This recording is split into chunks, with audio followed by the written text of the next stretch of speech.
Pessoal, estou aqui com o Léo Abud, lá da Sete Investimentos. O Léo foi meu estagiário. Verdade. E ele é um dos caras que mais entende de Excel que eu conheço. Foi por isso que eu recrutei ele lá atrás. Hoje nem trabalha mais comigo, mas continua entendendo tudo de Excel. E ele fez um backtest aqui que a gente vai compartilhar com você. A gente está basicamente se inspirando aqui num livro chamado The Complete Guide to Factor-Based Investing, que na verdade a gente fez testes de rentabilidade passada baseados em alguns indicadores. E a gente está fazendo uma série de vídeos. O primeiro vai ser a respeito do ROI, Return on Equity.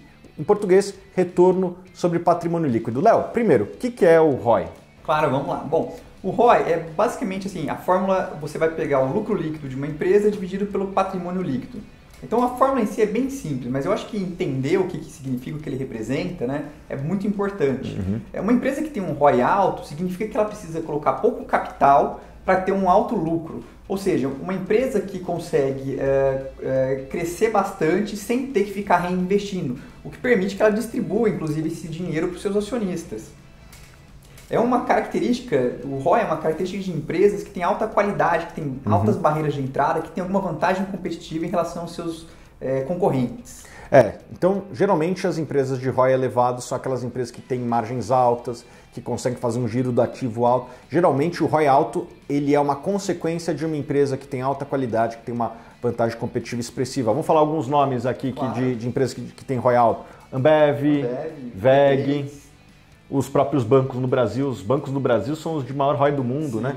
Enfim, B3, essas são todas empresas de ROI elevado. E o Léo fez um backtest aqui de como teria sido o seu retorno caso você aplicasse nas empresas de maior ROI. Então explica um pouco do seu estudo, Léo. Claro, vamos lá. Bom, como é que eu fiz o estudo, né? Eu basicamente pegava em todo trimestre a lista de todas as empresas que tinham na bolsa e ordenava pelo ROI. Então o primeiro ponto era, tira os ROIs negativos, né? ROI negativo significa que a empresa deu lucro, deu prejuízo nos últimos 12 meses, a gente exclui.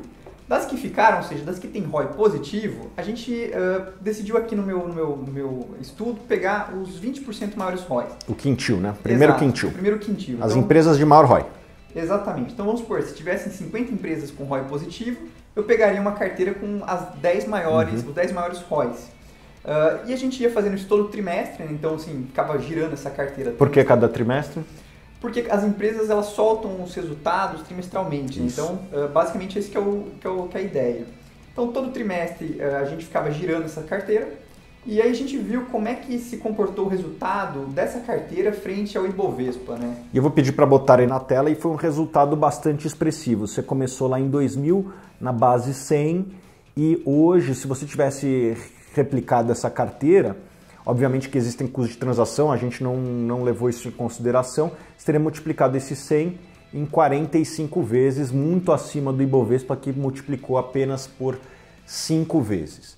Então foi uma carteira que teve um retorno expressivo ao longo do tempo. Quem comprou qualidade na forma de ROI se deu bem ao longo do tempo. Inclusive aqui temos um outro slide que eu peço para botarem na tela, em que o Léo separou os os quintis, né? Então, primeiro quintil, segundo quintil, e a gente pode ver que os quintis maiores, de maior ROI, tiveram uma rentabilidade superior, apesar de que o segundo quintil foi ainda melhor que o primeiro quintil, né? Sim, essa questão assim de o que acontece também, né? Muitas vezes uma empresa que tem um ROI muito alto, a partir de um certo ponto já não faz muita diferença. Então, uma empresa que tem um ROI de 50, de 70, de 80, já não faz muita diferença. Vão ter outros fatores que vão pesar, como o crescimento, principalmente, né? Mas assim, o que a gente pode perceber é que empresas que têm um ROI alto tiveram um retorno realmente bem melhor. Nesse estudo, eu só considero os quintis dos ROIs positivos. Mas quando a gente olha como é que seria investir em empresas com os ROIs negativos, o retorno seria pior do que o Ibovespa. Seria um péssimo resultado, eu não trouxe nesse estudo, mas o resultado seria péssimo. Ou seja, só de você ter montado uma carteira com empresas que deram lucro nos últimos 12 meses, você já teria um retorno muito bom. Basicamente a gente pode até fazer isso aqui no olho, né, Léo? Porque se você só está pegando os quintis com lucro positivo, a gente poderia dizer que a média das empresas lucrativas seria a média dos quintis. Sim, né? E a gente pode ver que o último quintil já foi quase que igual ao Ibovespa, né? Então, na média ali, talvez fosse algo próximo entre 15% e 20%, que já é mais do que o Ibovespa, que nesse mesmo período deu 9%. Então, só de comprar empresas lucrativas, você já sai, pelo menos no passado, né? Foi um bom negócio. Nada garante que no futuro vai se repetir, as condições de mercado no futuro a Deus pertencem, a gente não sabe, mas historicamente quem seguiu essa carteira aqui de comprar empresas altamente lucrativas se deu muito bem. Léo, quais são os riscos de quem quer seguir essa estratégia? Claro, vamos lá. Bom, eu sempre gosto de fazer alguns ajustes, né? Então o primeiro deles é com relação ao lucro líquido, porque o ROI ele é basicamente o lucro líquido dos últimos 12 meses dividido pelo patrimônio. Pode ser que, por exemplo, a empresa teve algum não recorrente. Acho Isso. Que o que é um não recorrente? Não recorrente é, por exemplo, uma empresa foi lá e vendeu uma fábrica. Uma fábrica, por exemplo. Né? Ela vai lá e reconhece aquilo ali como sendo um lucro. Isso. Mas no próximo ano ela não vai ter outra fábrica para vender de novo. Né? Aquilo ali foi um evento não recorrente. Então eu sempre gosto de expurgar os eventos não recorrentes para deixar o ROI algo como se fosse assim, o que é o recorrente, o que é o normal dessa empresa. Eu acho que esse que é o primeiro cuidado que eu sempre tomo com relação a esse indicador. Acho que o segundo ponto aqui que é importante é que essa estratégia, e a gente vai ver para as outras também, ela não é uma estratégia que vence sempre. A gente pode ver ali no ano de 2008, ela caiu também junto com o mercado, provavelmente caiu por volta ali de 50%, ou seja, quando tem uma crise forte, sim. Ela perde dinheiro e não te salva de não perder dinheiro de tempos em tempos. E a gente pode ver ali alguns anos que ela ficou andando de lado, ali de 2012 a 2015, ela ficou praticamente de lado essa carteira. Óbvio que foi melhor que o Ibovespa, que estava caindo naquele momento, mas não significa que você vai ganhar todos os dias, ainda que isso se repita no futuro.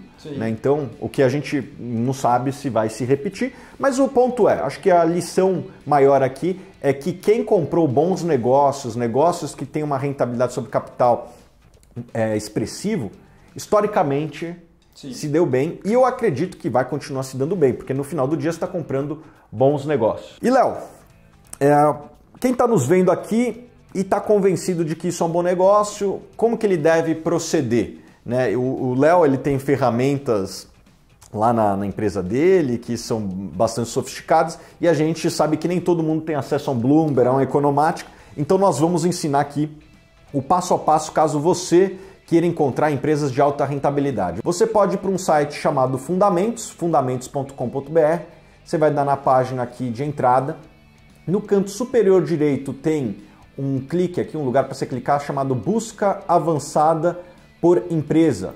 Você clica lá e quem quiser empresas de ROI alto, basta botar ali onde está escrito ROI, seleciona ROI mínimo de 0, né? Justamente para expurgar as empresas que não tem ROI, que tem ROI negativo, né? Se a gente tira as empresas de ROI negativo, daí você vai ver uma tabela com todas as empresas, você pode ordenar as empresas por ROI da maior para menor, e essas aqui são algumas empresas que você pode começar.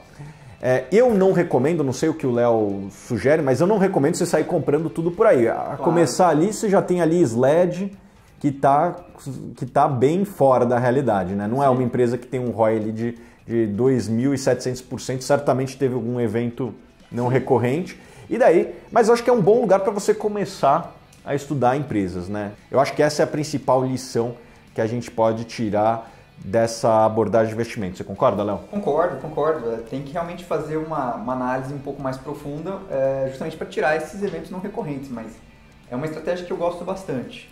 Então, Léo, muito obrigado por estar aqui. Eu que agradeço, Thiago. E quem quiser seguir o seu trabalho, como é que faz? Olha, eu costumo postar bastante coisa no meu Twitter, acho que é uma ferramenta bem interessante, então quem quiser me seguir é Leo_Abboud, ABBOUD. A gente vai botar o link aqui na descrição, que você pode ir direto lá para o Twitter dele. Recomendo seguir.